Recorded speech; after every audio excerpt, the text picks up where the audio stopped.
कृष्ण गोविंद गोविंद गोपाल नंद लाल। कृष्ण गोविंद गोविंद गोपाल नंद लाल। जय श्री कृष्ण। संडे सत्संग में सभी का स्वागत है। गुरुदेव और श्री कृष्ण को याद करते हुए शुरू करते हैं आज का सत्संग। श्री कृष्ण के मनोहर नामों का स्मरण करते रहना चाहिए। श्री कृष्ण कथाओं के अतिरिक्त अन्य कोई भी सांसारिक बातें नहीं सुननी चाहिए। खाते कृष्ण, पीते कृष्ण, चलते कृष्ण, उठते कृष्ण, बैठते कृष्ण, हंसते कृष्ण, रोते कृष्ण। इस प्रकार सदैव कृष्ण कृष्ण कृष्ण ही कहते रहना चाहिए।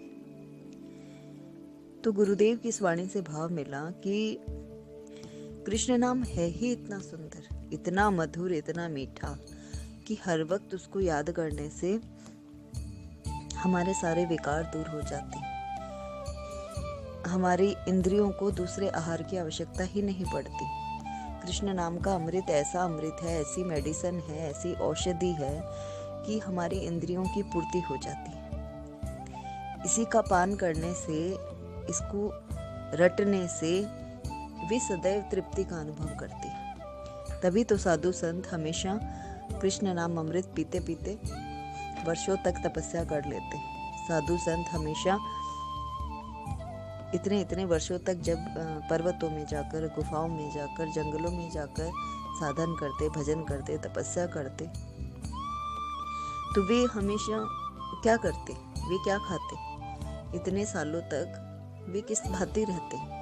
कभी वे वायु पीकर रहते, कभी जल पीकर रहते, कभी कंदमूल फल खाकर रहते। तो ऐसी कौन सी जादुई शक्ति थी उनके पास कि वे बिना खाए बिना पिए रह जाते, बिना सोए रह जाते?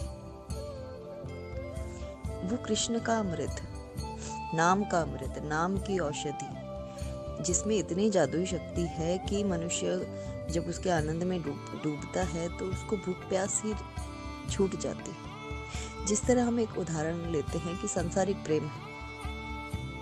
सांसारिक प्रेम में मनुष्य जब पड़ता है तो कहते हैं कि भूख प्यास गायब हो जाती है। तो साधारण से सांसारिक प्रेम की ये अवस्था है। तो जब मनुष्य परमात्मा के प्रेम में पड़ता है तो भूख प्यास कहाँ लगती, नींद नहीं आती, हर वक्त याद सताती। तो प्रेमी की स्थिति छटपटाहट वाली स्थिति हो जाती है कि प्रियतम से मिलने की प्रति क्षण पिपासा रहती कि किस तरह कृष्ण के चरणों का अमृत मुझे मिले, कृष्ण के अलावा मेरा कोई नहीं। जब ऐसा भागवत प्रेम हृदय में उत्पन्न हो जाता है तो संसारिक बातें अच्छी नहीं लगती। जिनकी जीभ ने कृष्ण नाम की मिश्री का स्वाद चख लिया, वो संसार के गॉसिप्स या संसार की बातों में नहीं लगता। उसे वो गुड़ के मैल के समान लगता है कि उसमें क्यों जाना, अपन तो कृष्ण के नाम का अमृत पिएंगे। कृष्ण का प्रेम इतना विलक्षण है, इतना दिव्य है कि वह कुछ और सोच ही नहीं पाता, क्योंकि प्रेम का अमोघ बाण ऐसा है जिसका लक्ष्य कभी व्यर्थ नहीं जाता। उसका निशाना सदा ही लक्ष्य पर बैठता है। अपना कहीं भी छिपा हो प्रेम उसे वहीं खोज लेता है, और कृष्ण का प्रेम हमेशा अपने प्रेमी को खोज लेता है। हम इतने बड़े विश्व में रहते हैं, उसमें से कोई भक्त क्यों होता है? चुन चुनकर भक्त क्यों निकलता है? इतने लाखों करोड़ों लोगों में कोई ऐसा दिव्य प्रेमी होता है, भक्त होता है, जिसे हर वक्त परमात्मा की प्यास होती है। हम जैसे भी हैं, जिस भी हालत में हैं, किसी भी वर्ण के हैं, जाति के हैं, स्थिति में हैं, किसी भी काल में हैं, हरि के नाम का भजन कीर्तन करते रहने से हमारा उनसे प्रेम इतना अधिक मजबूत हो जाता है कि वो प्रेमी को निर्भीक कर देता है। जिस तरह मीराबाई थी, अबला नारी थी, स्त्री थी, राजघराने की थी, पर वे गली गली नाचकर हरि का भजन करती। साधु संत उनके दर्शन करने के लिए आते, और मीरा को किसी भी स्थिति से डर नहीं लगता था, क्योंकि 3 लोक के नाथ साथ थे। तो प्रेम जो है वो निर्भीक कर देता है, बेबाक कर देता है, निडर कर देता है। तो ये प्रेम जब संसारिक होता है तभी हम कितने प्रयास करते हैं अपने प्रेम को पाने के लिए, तो जब प्रेम कृष्ण से हो तो वो उसकी दिव्यता का क्या बखान करा जाए। प्रेमी की हालत, प्रेमी की अवस्था, प्रेम की बातें तो वही अनुभव कर सकता है जिसने उनको प्रेम किया हो। और भगवत नाम के समक्ष तो कोई भी पाप नहीं ठहर पाता। हमारी इंद्रियों को इतनी तृप्ति, इतना रस अनुभव होता है कृष्ण नाम उच्चारण से कि फिर उसे और कोई सुख कहीं मिलता ही नहीं। जब तक इंद्रियों को सुख नहीं मिलता, जब शुरुआत में भजन साधन होता है तो इंद्रियां बैठना नहीं चाहती। लेकिन जिस तरह एक छोटे बच्चे को हम प्ले स्कूल में डालते हैं और वो बैठना सीख जाता है तो उसे पढ़ाई में इंटरेस्ट आने लग जाता है, वैसे ही जब हम सत्संग में बैठना शुरू करते हैं तो धीरे धीरे बैठते बैठते हमें सत्संग में रस आने लगता है। अदरवाइज तो इंद्रियां संसार में लगी और वो उसी ओर बह रही हैं, तो वे संसार में ही अपनापन, प्रेम और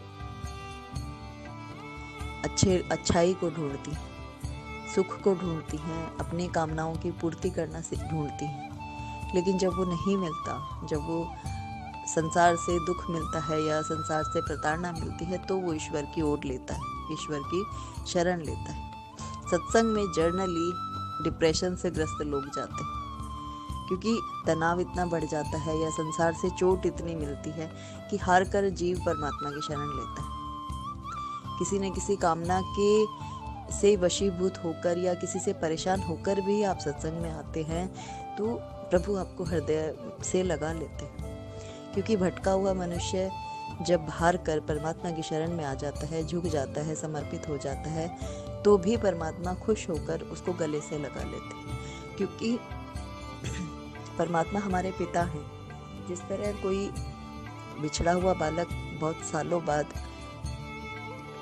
पिता के पास आता है तो पिता उसे गले से लगा लेता है, उसकी बुराई, उसकी गलती पर ध्यान नहीं देता।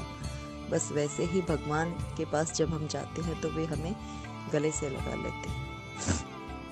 किसी भी रिश्ते से हम उन्हें प्रेम करें, वे उसी रिश्ते से हमें अपना लेते हैं। चाहे हम मित्र का बनाएं, प्रेमी का बनाएं, पिता का बनाएं, पुत्र का बनाएं, कोई भी रूप में हम प्रभु को प्रेम करें तो प्रभु हमें अपना लेते हैं।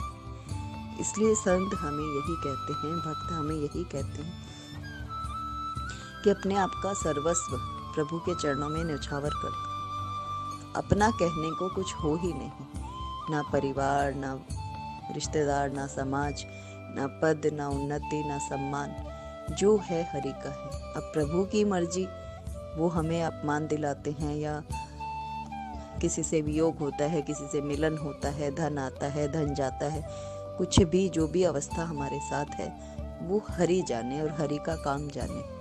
हमारा काम तो है भजन करना और हम भजन करते रहें। परमात्मा से एक ही प्रार्थना करते रहें कि हे प्रभु, मेरा से आपका भजन ना छूटे।